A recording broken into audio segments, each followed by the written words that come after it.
Hi, this video is for AEP855 Module 4 KISA.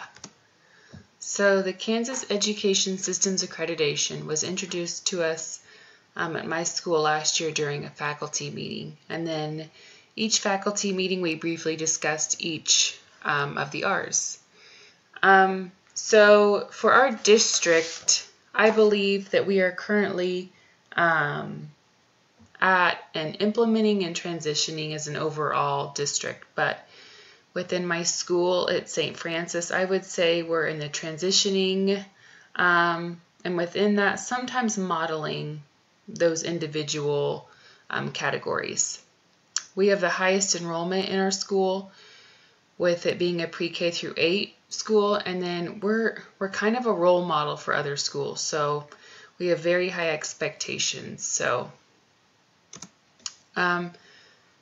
So where is St. Francis of Assisi regarding KISA? I would say early September, we had a diocesan meeting, and basically in that meeting our superintendent went over some surveys that were conducted last year within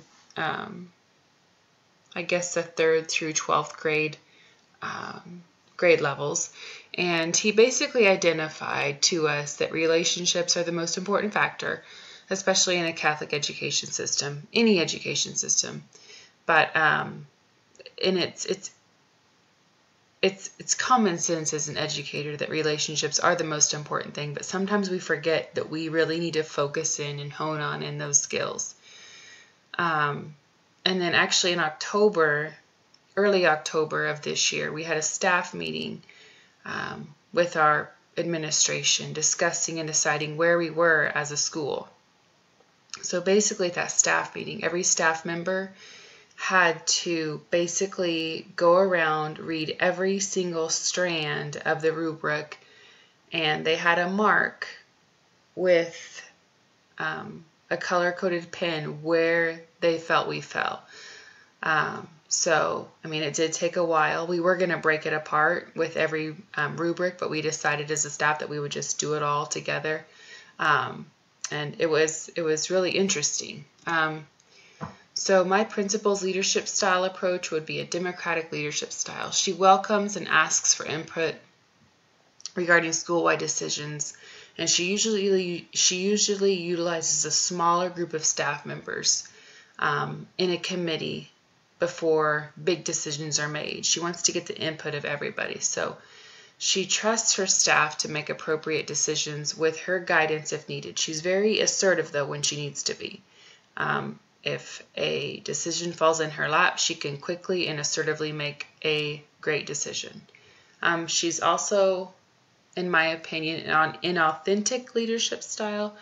She gets the job done well in the shortest amount of time while focusing on results that are successful. She's very genuine, sincere, and then every staff member knows they are deeply cared for along with their families. So she's very well respected by everyone. So the two areas in our building needing the most attention would be relationships and responsive culture. I want to talk about relationships for just a second, though.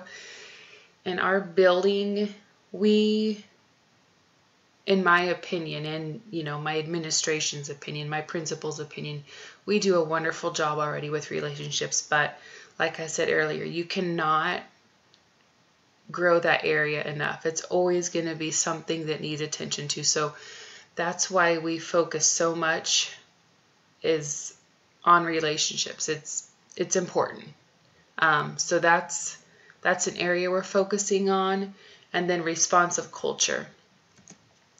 So we have very high standards in our building, and I'm sure everyone does, but in our rating, the way we rated ourselves in this category was very critical. So going through each category, if it was one word off, we downgraded it. We didn't, we're very critical.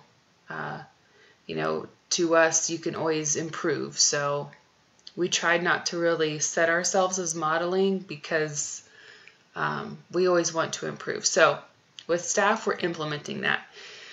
This is our lowest of all the 3 categories, or I guess it would be 4 categories within relationships, but staff we're implementing. So collaboration, we're great. St. Francis does a wonderful job of collaborating within our grade levels, and then within our committees. We have social events all the time. We get together. I mean, we have a great staff and community with that.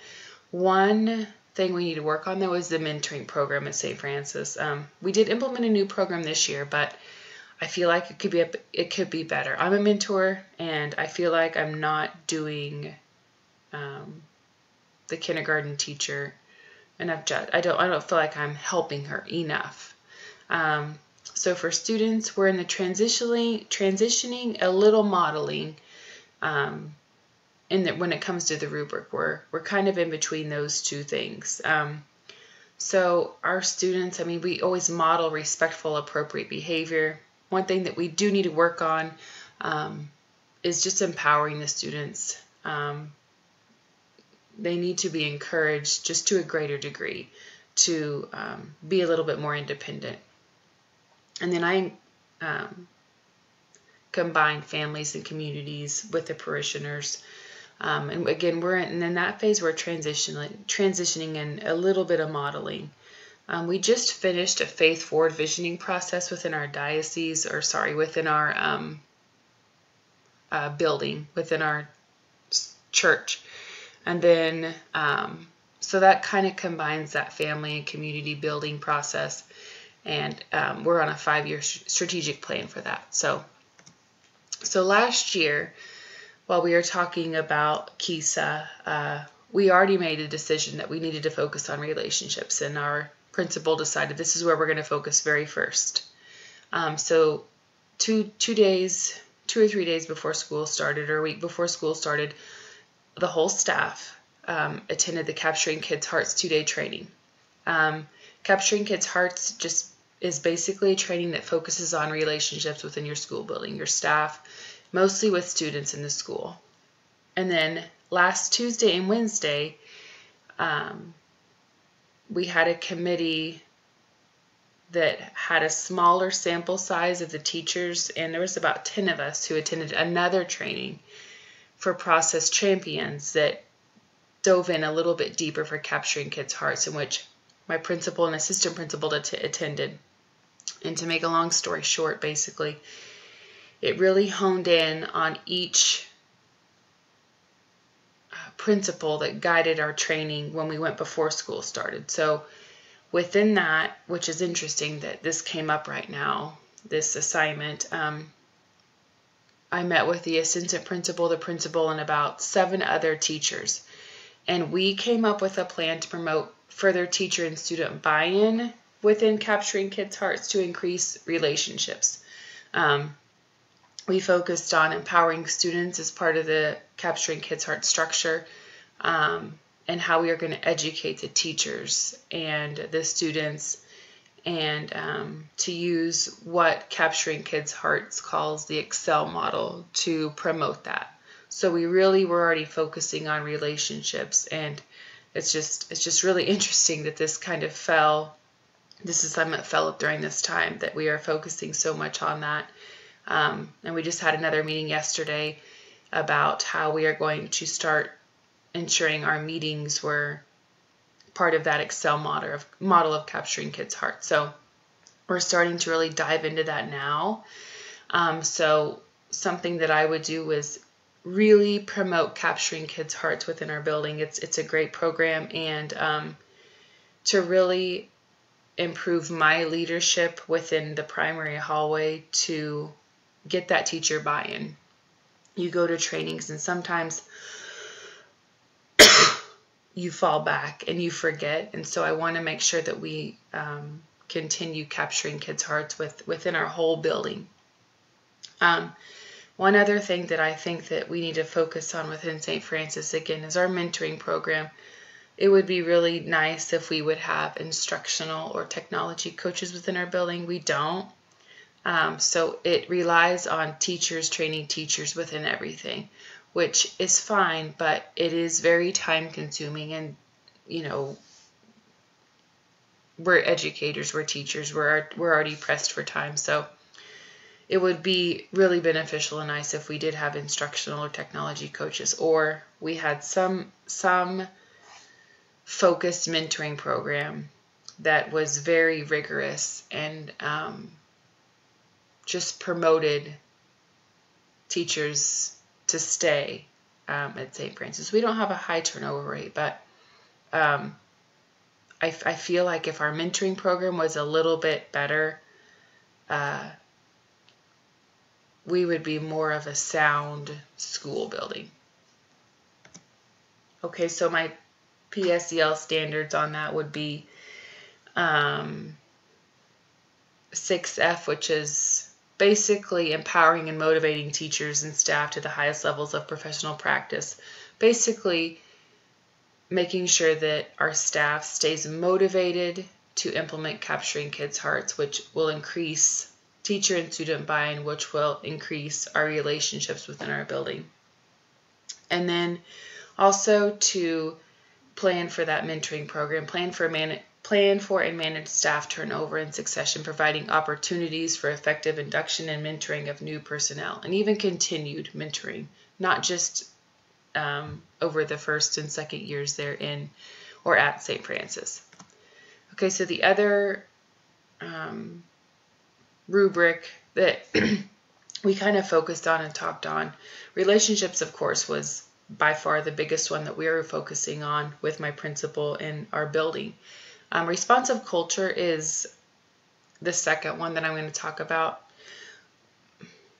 Within our building, our principal, and I discuss this with her, she does a great job of communicating everything within our building. The only thing that I think that we struggle with is knowing everything about our district. I think that's where we kind of lack communication with, especially the district climate.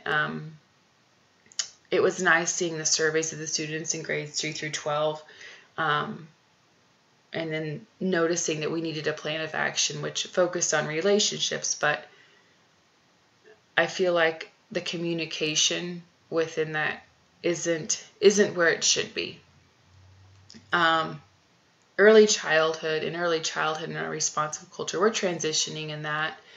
I think we do need to increase on data-driven decisions, but we're in the early stages of our early childhood program, so I think that will increase through the years as we go into that. And then nutrition and wellness, I think we're transitioning and modeling in that. This is kind of a strange rubric because I feel like it's kind of all over the place, but with nutrition and wellness, our PE teachers do a really good job in that category. But for that, I use the PSEL standard, just developing, maintaining data and communication systems to deliver actionable information for classroom and school improvement. Again, just for the district to communicate effectively to the schools what's going on within our district. I think it'd be helpful, and we would understand a greater deal of what we need to do to increase that